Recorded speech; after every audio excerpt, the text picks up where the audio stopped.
भगवान श्री कृष्ण ने अर्जुन से कहा, अर्जुन, ईश्वर का निवास स्थान मनुष्य का हृदय है। संपूर्ण जो देख रहे हो प्राणियों को, इन सबके हृदय देश में भगवान का निवास है। ईश्वरः सर्वभूतानां हृदय सेर्जुन तिष्ठति भ्राम्यन् सर्वभूतानि यंत्रारूढ़ानि माया। वह संपूर्ण भूत प्राणियों के हृदय देश में निवास करता है। तो इतना समीप है तो लोग जानते क्यों नहीं? भगवान कहते हैं कि माया रूपी यंत्र में आरूढ़ होकर सब लोग भ्रमवश चक्कर लगाते ही रहते हैं, इसलिए भगवान को नहीं जान पाते। ये माया रूपी यंत्र ये बहुत बड़ा बाधक है, बार बार नश्वर कलेवरों शरीरों में घुमाता रहता है। पुनरपि जननम पुनरपि मरणम पुनरपि जननी जठरे शयनम। तो इससे बचने का उपाय क्या है? तो इसका उपाय यही है कि तुम उस हृदय स्थित ईश्वर की शरण में जाओ। तमेव शरणम गच्छ सर्वभावेन भारत त्वत्प्रसादात् पराम शांतिम स्थानम प्राप्स्यसि शाश्वतम। इसलिए हे भारत, संपूर्ण भाव से, अनन्य भाव से, संपूर्ण भाव का अर्थ होता है मनुष्य की श्रद्धा। मनुष्य तो श्रद्धा का पुतला है, कहीं न कहीं श्रद्धा होती ही है। तो ये जो श्रद्धा कहीं, थोड़ी श्रद्धा कहीं और है, थोड़ी श्रद्धा कहीं और है, थोड़ी श्रद्धा कहीं और है, तो ये बिखरी हुई श्रद्धा है आपकी। उन सर्वत्र से, सभी स्थानों की से अपनी श्रद्धा को समेटकर एक भगवान की शरण में जाओ। तमेव शरणम गच्छ सर्वभावेन भारत। संपूर्ण भाव से तुम उस ईश्वर की शरण में जाओ जो हृदय देश में निवास करता है। उनकी अनन्य शरण को प्राप्त हो, अर्थात केवल उन्हीं की शरण में रहो और सबके शरण को छोड़ दो। तो तुम उस हृदयस्थ ईश्वर के कृपा प्रसाद से परम शांति, शाश्वत परम धाम को प्राप्त होगा। इसलिए आपको ध्यान करना है, भजन करना है, चिंतन करना है, नाम का जप करना है, तो हृदय देश से ही, हृदय देश में ही करना है आपको। जब तक हमें ये जानकारी नहीं है, जब तक भगवान श्री कृष्णोक्त श्रीमद् भगवद गीता का अध्ययन हमारे पास नहीं है, उसकी जानकारी हमको नहीं है, तब तक कहीं भी हम भटक सकते हैं, कहीं भी हम जा सकते हैं, कुछ भी हम कर सकते हैं, तब तक कोई दिक्कत नहीं हमको। लेकिन जब आपको उन परमात्मा परम योगेश्वर भगवान श्री कृष्ण के यथावत उपदेश का ज्ञान हो गया, गीता की टीका को आपने इस श्रीमद् भगवद गीता को 4-5 बार पढ़ा, महापुरुषों द्वारा दी गई उस गीता पर जो टीकाएं लिखी गई हैं उनको आपने उनका अध्ययन किया, और ये गीता के जो भाव है वो आपकी समझ में आ गए, तब आपका केवल एक ही कर्तव्य होता है कि सर्वत्र से अपनी श्रद्धा को समेटकर उन हृदयस्थ ईश्वर के प्रति समर्पित कर देना। ईश्वर का निवास स्थान भगवान श्री कृष्ण के दृष्टिकोण में, उनके विचार से, उनके उपदेशों में भगवान का निवास आपका हृदय देश है।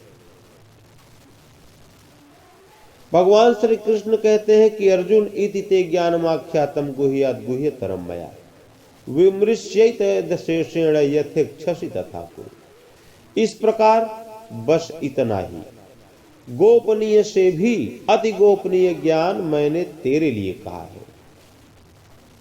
ये परम गोपनीय ज्ञान है, अर्थात ये गोपनीय से भी अति गोपनीय ज्ञान मैंने तेरे लिए कहा है।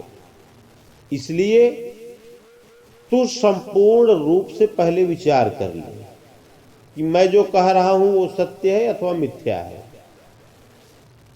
उसके बाद तू जैसा चाहता है अपना वैसा कर, वैसा निर्णय ले। किंतु सत्य यही है जो मैं कह रहा हूं। शोध की स्थली यही है, हृदय देश। प्राप्त की स्थली भी हृदय देश ही है। यही सत्य है। तू अपने मन से चाहे जो सोच, चाहे जैसा कर, चाहे जो कर, वो अलग बात है। जो समझता हो ऐसा कर, लेकिन सत्य यही है जो मैं कह रहा हूं।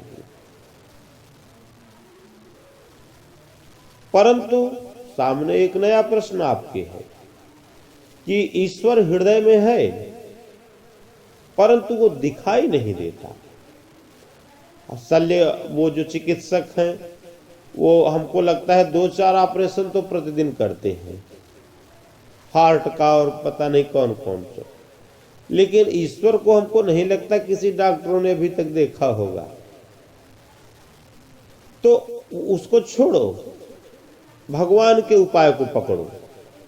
वो उपाय छोड़ दो, भगवान उसका उपाय बता रहे हैं कि भगवान को देखने के लिए आपको ऑपरेशन करके कलेजा काट कर उसके 5 टुकड़े नहीं करने हैं। उसके लिए हम आपको उपाय बता रहे हैं, वो करें आप। भगवान श्री कृष्ण कहते हैं कि सर्वगुह्यतमं भूय शृणु मे परमं वचः इष्टोसि मे दृढ़मिति ततो वक्ष्यामि ते हितम्। अर्जुन, संपूर्ण गोपनीय से भी अति गोपनीय मेरे रहस्य युक्त वचन को तू फिर भी सुन। कहा है, एक बार भगवान कह चुके हैं, यहां फिर कह रहे हैं कि फिर भी सुन। वास्तव में जो भगवान के प्रति समर्पित हो गया, जो भगवान के शरणागत हो गया, जो भगवान के चरणों में मन क्रम वचन छाणी चतुराई, मन से, कर्म से, वचन से अपने विचारों को, अपने चातुर्य को, अपनी बुद्धिमत्ता को त्याग कर भगवान की शरण में चला गया, तो भजत कृपा करी है रघुराई। तुरंत भगवान उस पर कृपा करते हैं। इसलिए भगवान श्री कृष्ण यहां कहते हैं कि साधक के लिए इष्ट सदैव खड़े रहते हैं। योगक्षेमम वहाम्यहम, किसके लिए? कि अनन्यास चिंतयन्तो मां ये जनाः पर्युपास्ते, जो अनन्य भाव से मेरा भजन करते हैं, उसके लिए भगवान सदैव खड़े रहते हैं। क्यों? क्योंकि वह साधक भगवान का अतिशय प्रिय होता है। भगवान श्री कृष्ण कहते हैं कि इसलिए यह परम हितकारक वचन मैं तेरे लिए फिर भी कहूंगा। क्यों? क्योंकि तू मेरा भक्त है, मेरा अतिशय प्रिय है, इसलिए इस उपदेश को मैं तेरे लिए फिर भी कहूंगा। तो वो उपदेश क्या है? कि मन मना भव मद भक्तो मद्याजी माम नमस्कुरु मामे वैश्य सत्यम ते प्रति जाने प्रियोषि में। अर्जुन, तुम मेरे में ही मन को लगा, अनन्य मन वाला हो, मन मना भव, मेरे में ही अनन्य मन वाला हो, मद भक्तो, मेरा अनन्य भक्त हो, मेरे प्रति श्रद्धा से पूर्ण हो, मद्याजी माम नमस्कुरु, मेरे को ही नमस्कार कर। तू मुझे नमस्कार करेगा तो फिर किसी को नमस्कार करने की तुझे आवश्यकता नहीं रहेगी। इसलिए मेरे में अनन्य मन वाला हो, मेरा अनन्य भक्त हो, मेरे प्रति श्रद्धा से पूर्ण हो और मुझे ही नमस्कार कर। ऐसा करने से तू मेरे को ही प्राप्त होगा। यह मैं तेरे लिए सत्य प्रतिज्ञा करके कहता हूं। क्यों? क्योंकि तू मेरा अत्यंत प्रिय है। अब एक चीज आप यहां पर विचार करें कि अभी अभी भगवान श्री कृष्ण ने कहा कि ईश्वर हृदय देश में है, उसकी शरण में जाओ। अब यहां कह रहे हैं कि तुम मेरी शरण में आओ। और यह कोई साधारण बात नहीं है, यह गोपनीय से भी अति गोपनीय रहस्य युक्त वचन सुन कि मेरी शरण में आओ। अब एक नया प्रश्न भगवान ने दिया। अब भगवान कहना क्या चाहते हैं? भगवान यही कहना चाहते हैं कि जो हृदयस्थ ईश्वर है उसको जानने के लिए, उस तक पहुंचने के लिए साधक को सद्गुरु की शरण नितांत आवश्यक है। भगवान श्री कृष्ण ने भी जब भी संपूर्ण गीता में जब भी अपना परिचय दिया तो एक योगेश्वर के रूप में ही दिया। इसलिए किंतु यदि सद्गुरु की शरण नितांत आवश्यक है तो दौड़कर सद्गुरु मत किसी को बना लो। उसके लिए पहले नाम का जाप आप करना आरंभ करें। सुमरिय नाम रूप बिनु देखे, आवत हृदय स्नेह अभिषेके। पहले आप नाम का जाप करें, खूब जाप करें, निरंतर जाप करें। चलते फिरते, उठते बैठते, सोते जागते, किसी भी परिस्थिति में आप रहे, भगवान के नाम का जाप करें। नाम क्या है? भगवान श्री कृष्ण ने बताया ही है। ओम इत्येकाक्षरम ब्रह्म व्याहरण मामनुस्मरण। ओम अक्षय ब्रह्म का परिचायक है, तो उसका जाप कर और मेरा ध्यान कर। भगवान श्री कृष्ण ने नाम ओम का बताया, रूप अपना बताया। तो इसलिए पहले नाम का जाप करना आप आरंभ करें। खूब ओम ओम जितना हो सके खूब जपे, निरंतर जपे, पूर्ण श्रद्धा भाव से जपे, तो भगवान कृपा करके आपको गुरु प्रदान कर देंगे। फिर जब सद्गुरु आपको मिल गए तो फिर सद्गुरु मिले जाहे जिन संशय भ्रम समुदाय। जो ये भ्रम का जो अंबार लगा हुआ है आपके सामने, वो सब कट जाएगा, सब समाप्त हो जाएगा। आपके सभी प्रश्नों का उत्तर वहां जो आपके सद्गुरु हैं, जो आपके गुरुदेव हैं, वो आपके हृदय में भजन की जागृति कर देंगे और उसी अनुभव के द्वारा आपके जो भ्रम जो बने हुए हैं वो सब काट देंगे। अनुभवों के द्वारा वो आपके प्रश्नों का उत्तर देते हुए आपको आगे बढ़ाते हुए साधन क्रम पर वो चलाते जाएंगे। तो इतना तो मान लीजिए कि ठीक है कि पहले हृदयस्थ ईश्वर की शरण में जाओ और वहां तक जाने के लिए आपको सद्गुरु की शरण में जाना है और सद्गुरु को प्राप्त करने के लिए पहले आपको नाम का जाप करना है। तो यहां तक तो ठीक है, किंतु हम समर्पण करें कैसे? उन भगवान के प्रति हम समर्पण कैसे करें जो हमारे हृदय में विराजमान हैं? तो भगवान श्री कृष्ण उसके विषय में भी बताते हैं कि अर्जुन सर्वधर्मान परित्यज्य मामेकम शरणं व्रज अहम त्वा सर्व पापेभ्यो मोक्षयिष्यामि मा शुचः। अर्जुन संपूर्ण धर्मों को त्याग दे। धर्म अर्थात धार्येति धर्मः, जो धारण किया जाता है वही धर्म है।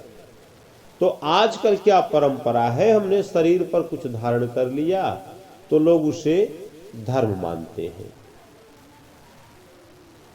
किंतु जैसे ये हिंदू हैं, इनका मतलब जो धारण करने का जो हिंदू जो होते हैं वो शिखा रखना और ये सब उनका पहनावा जो होता है वो अलग होता है। मुसलमान है तो उनका पहनावा अलग होता है, ईसाई है तो उनका पहनावा अलग होता है। ठीक है, किंतु भगवान श्री कृष्ण के अनुसार धारण मनुष्य शरीर पर नहीं करता।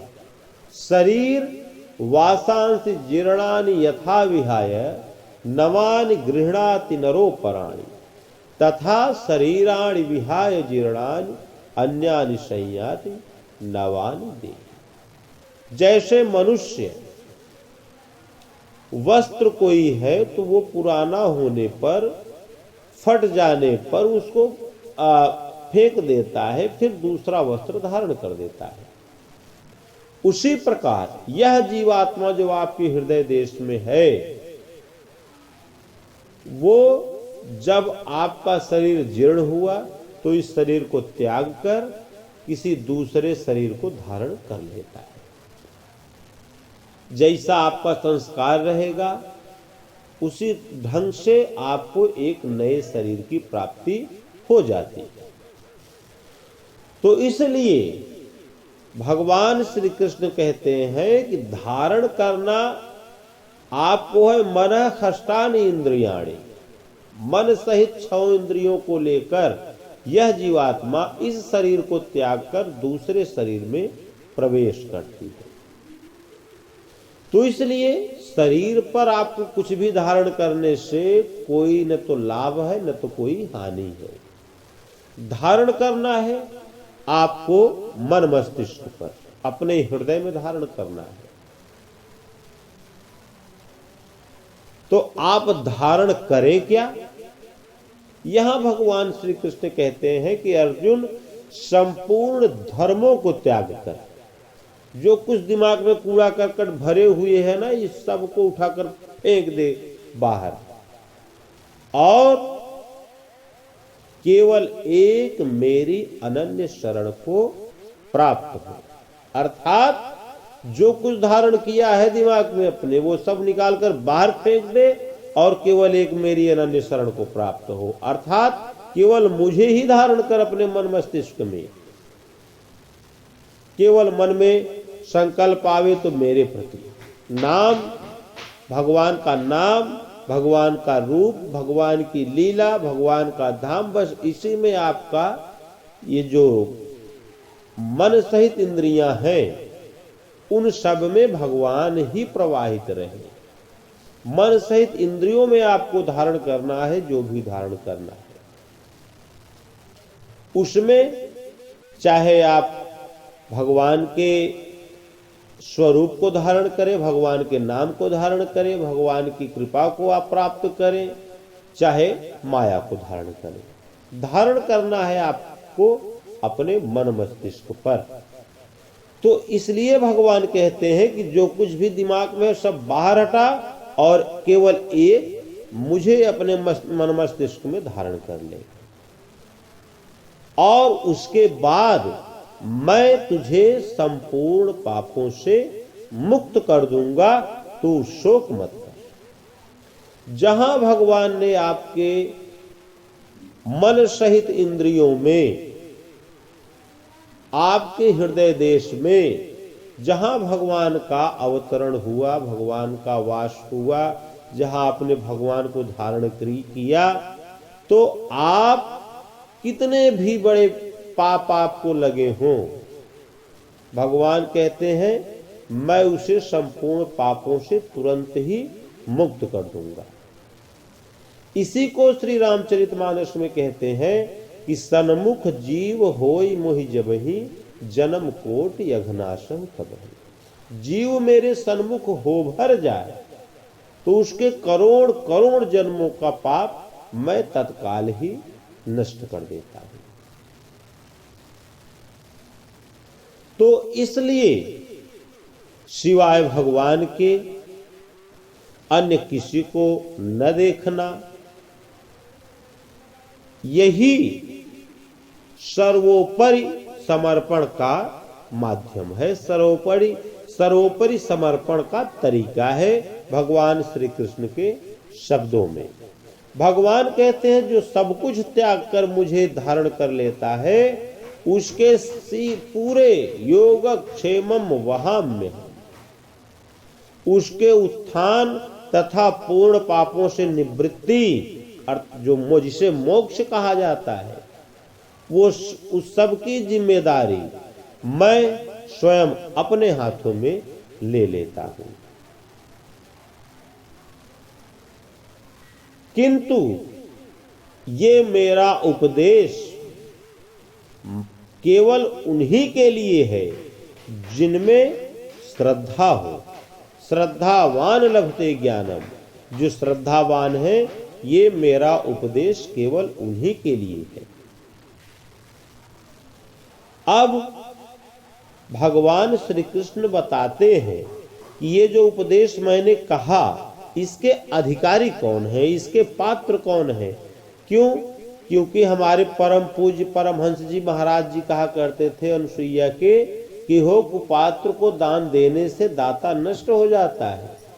इसलिए भगवान श्री कृष्ण भी उसी प्रकरण में यहां बता रहे हैं कि इस उपदेश को जो मैंने कहा इसके अधिकारी कौन है, इसे किससे कहना चाहिए और किससे नहीं कहना चाहिए। भगवान श्री कृष्ण बता रहे हैं कि इदम ते नाथ पशकाय ना भक्ताय कदाचन न चाशु श्रूषवे वाच्यम न चमाम योभ्य सूयति।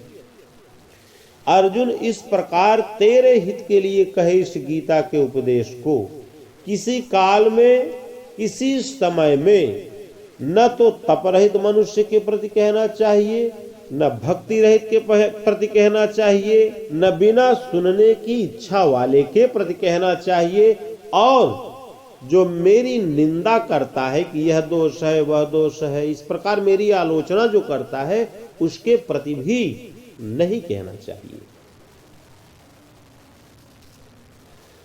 तो इसी को रामचरितमानस में कहते हैं गोस्वामी जी कि कहियन कामी क्रोधी लोभी जो न भजे सचराचर स्वामी द्विज द्रोही न सुनाई कबहू सुरपति सरिस होय नृप तबहू। सुरपति सरिस होय, देवराज इंद्र ही क्यों न हो उस, लेकिन यदि मेरे प्रति श्रद्धा नहीं है तो उनसे भी मेरे इस उपदेश को नहीं कहना चाहिए। और अब एक नई बात आती है यहां पर कि आपके इस उपदेश को ये कहा किससे जाए। तो यह इमं परमं गुह्यम मद भक्तेष्वभिधास्यति भक्ति मयि पराम कृत्वा मामे वैश्यत्य संशय है। जो मनुष्य मेरी परा भक्ति को प्राप्त कर इस परम रहस्य युक्त गीता के उपदेश को मेरे भक्तों में कहेगा वह निसंदेह मुझे ही प्राप्त होगा। अर्थात वह भक्त मुझे ही प्राप्त होगा जो सुन लेगा। क्यों? क्योंकि उपदेश को भली प्रकार सुनकर हृदयंगम कर लेगा तो उस पर कम से कम 2 कदम तो चलेगा, और फिर धीरे धीरे अनेक जन्म संसिद्धस ततो याति पराम गति। धीरे धीरे चलते चलते वो इससे पार पा जाएगा।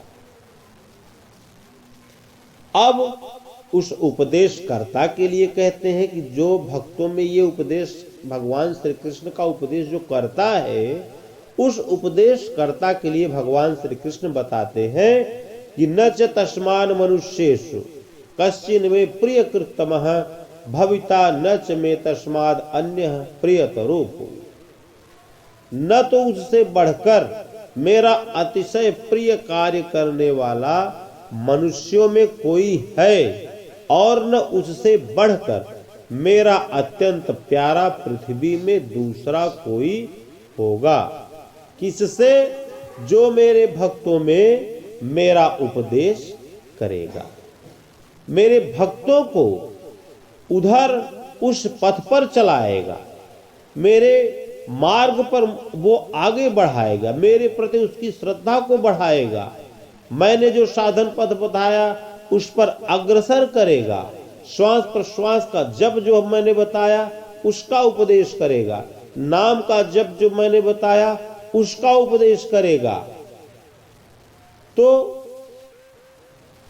मेरे भक्तों में मेरा जब इस प्रकार से उपदेश करेगा, उधर उस पथ पर चलाएगा, तो उसके समान सृष्टि में मेरा कोई प्रिय कार्य करने वाला नहीं है, न तो उससे बढ़कर मेरा अत्यंत प्रिय संपूर्ण सृष्टि में दूसरा कोई होगा। कौन? जिससे जो मेरे भक्तों में मेरा उपदेश करेगा, उनको उधर उस पथ पर चलाएगा। क्यों? क्योंकि कल्याण का यही एक स्रोत है, यही एक राजमार्ग है। तो मान लिया हमने कि भाई न तो हम ये इतने योग्य नहीं है कि हम भगवान का उपदेश किसी से कह सुन सकें, और न तो हम मतलब ये सब कर सकें, तो उसके लिए भगवान कहते हैं कि ठीक है, आप अगर किसी से मेरा उपदेश नहीं कर पा रहे हैं तो आप इसका अध्ययन करें। तो अब देखिए गीता के अध्ययन का फल भगवान बता रहे हैं कि अध्येस्यते च यैमं धर्म्यं संवादमावयो ज्ञान यज्ञेन तेनाहम इष्टः स्यामिति मे मतिः। जो पुरुष इस धर्ममय हम दोनों के संवाद का अध्येस्यते भली प्रकार मनन करेगा, उसके द्वारा मैं ज्ञान यज्ञ से पूजित हो जाऊंगा। अर्थात ऐसा यज्ञ जिसका परिणाम ज्ञान है, अर्थात साक्षात्कार के साथ मिलने वाली जानकारी, जानत तुम्हें ही होई जाने, ऐसा मेरा निश्चित मत है। अब अध्ययन का फल भगवान ने बता दिया और उस उपदेशकर्ता के लिए बता दिया जो मेरे भक्तों में मेरा उपदेश करेगा। अब यहां जो न उपदेश कर रहा है, न अध्ययन कर रहा है, कुछ नहीं कर रहा है, केवल भगवान की बातों को सुन रहा है। कैसेट लगा दिया, घर में बज रहा है, गाड़ियों में अपना लगा दिया, वहां बज रहा है, अपना जैसे भी वो सुन रहा है भगवान के इस उपदेश को। भगवान उसके लिए कहते हैं कि जो केवल न पढ़ रहे हैं, न अध्ययन कर रहे हैं, न भजन कर रहे हैं, न कुछ कर रहे हैं, केवल सुन रहे हैं, तो भगवान उनके लिए बता रहे हैं कि श्रद्धावानन सूयश्च शृणुयादपि यो नरः सोपि मुक्तः शुभान लोकान प्राप्नुयात् पुण्य कर्मणा। जो पुरुष श्रद्धा से युक्त और ईर्ष्या रहित होकर, अर्थात मेरे प्रति श्रद्धा हो और ईर्ष्या न रहे, ईर्ष्या रहित होकर केवल सुनेगा, वह भी पापों से मुक्त होकर उत्तम कर्म करने वालों के श्रेष्ठ लोकों को प्राप्त होगा। अर्थात भजन यदि आपसे करते हुए भी पार न लगे, अर्थात श्वास प्रश्वास का जाप, भगवान कहते हैं ना, अपाने जुहवती प्राणम प्राणे पानम तथा परे प्राणापान गति रुद्ध्वा प्राणायाम प्राणा। अर्थात श्वास पर दृष्टि रखो, श्वास कब भीतर गई उसे देखो, कितनी देर रुकी उसको जानो, फिर कब बाहर आई उसको देखो, कितनी देर बाहर रुकी उसको जानो, फिर कब भीतर गई उसको देखो, फिर कितनी देर रुकी उसको जानो, फिर कब बाहर आई उसको देखो। इस प्रकार से श्वास प्रश्वास का जाप। दूसरा उन्होंने बताया कि नाम का जाप, चलते फिरते उठते बैठते मन में ओम ओम ओम ओम अपना जपते रहे।